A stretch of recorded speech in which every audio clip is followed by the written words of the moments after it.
கர்த்தர் அதிசயங்களை செய்கிறார். ஊழியங்கள் வழங்கும் ஜீவ வார்த்தை. இந்த நாளிலே கர்த்தருடைய ஊழியக்காரன் உங்களை வாழ்த்துகிறேன். கர்த்தர் நல்லவர், இயேசப்பா பெரியவர். உங்களுக்காக எல்லாவற்றையும் ஆண்டவர் செய்வார். உங்கள் துக்கத்தை சந்தோஷமாய் மாற்றுவார். இந்த புதிய நாளிலே புதிய காரியத்தை ஆண்டவர் உங்களுக்கு செய்ய போகிறார். இந்த நாளில் ஜீவ வார்த்தைக்கான வசனம் யோபு 29:8. வாலிபர் என்னை கண்டு ஒளித்துக் கொள்வார்கள், முதியோர் எழுந்திருந்து நிற்பார்கள். இன்றைய ஜீவ வார்த்தையின் தலைப்பு எழுந்து நிற்பார்கள். இன்றைய ஜீவவார்த்தையின் தலைப்பு எழுந்து நிற்பார்கள். அதாவது இந்த யோபு 29:8 இந்த வசனத்தை யோபு சொல்வதாக எழுதப்பட்டிருக்கிறது. யோபு சொல்றாரு, வாலிபர்கள் என்னை கண்டு ஒளித்துக் கொள்வாங்க, முதியோர் அதாவது என்னை கண்ட உடனே எழும்பி நிற்பாங்க, எழுந்திருந்து நிற்பாங்கன்னு சொல்றாரு. அப்படின்னு என்ன அர்த்தம்? அதாவது வாலிபர்கள் ஒளித்துக் கொள்வதும் முதியோர்கள் எழுந்திருப்பது என்ன அர்த்தம்? யோபை பார்க்கும் பொழுது அந்த அளவிற்கு அவங்க யோபு மேலே ஒரு பயபக்தி, ஒரு கனத்தை அவங்க வச்சுருந்தாங்க. அதனால அவங்க எழும்பி நிற்கிறாங்க. முதியோர் கூட எழும்பி நிற்கிறாங்க. அதாவது யோபு நீங்கள் என்னை பார்த்து எழும்பி நில்லுங்க அப்படின்லாம் அவர் சொல்லவே இல்லை. ஆனால் நிற்கிறாங்க.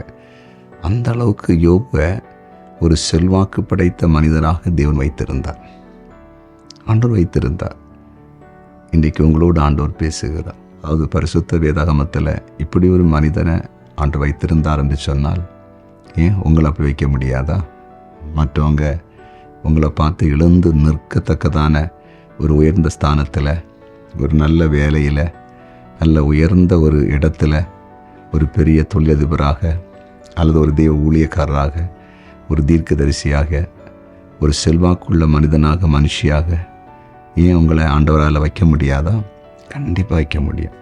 இன்றைக்கி எல்லாராலும் நீங்கள் சிலரில் புறக்கணிக்கப்பட்டு அவமதிக்கப்பட்டு ஒன்றும் இல்லாத நிலையில் நீங்கள் இருக்கலாம்.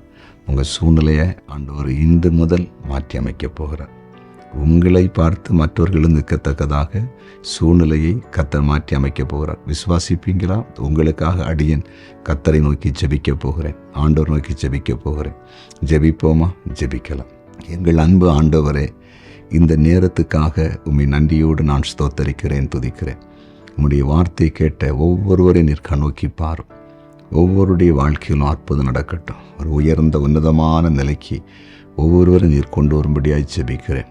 மற்றவர்கள் இவர்களை கண்டு எழுந்து நிற்கத்தக்கதாய் சூழ்நிலைகளை ஆண்டவர் மாற்றி அமைக்கும்படியாய் உம்முடைய ஊழியக்காரர் உம்மை நோக்கி நான் மன்றாடுகிறேன். நீர் அப்படி செய்கிறீர், அதற்காக உமக்கு ஸ்தோத்திரம். இந்த நாளில் பிறந்த நாளை காண்கிற ஒவ்வொருவரையும் ஆசீர்வதித்து ஜெபிக்கிறேன். ஆசீர்வாதமாய் அனைவரும் இருக்கட்டும். திருமண நாளை காண்கிற குடும்பங்களை வாழ்த்துகிறேன், ஆசீர்வதிக்கிறேன். அனைவரும் ஆசீர்வாதமாய் இருப்பார்களாக.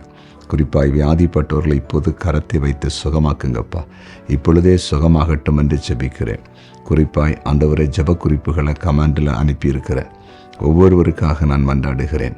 கர்த்தருடைய பிரசன்னம் இப்போது வெளிப்படட்டும். அவங்களுக்கு அற்புதம் செய்தருளும். அவங்களுடைய விண்ணப்பங்களை அங்கீகரித்தலும். நன்மையை நீர் கொடுப்பீராக, சாட்சிகளை எழுப்புவீராக. எங்கள் ஜெபத்தை கேட்டீர், அதற்காய் ஸ்தோத்திரம். இயேசுவின் நாமத்தில் பிதாவே, ஆமென், ஆமென், ஆமென்.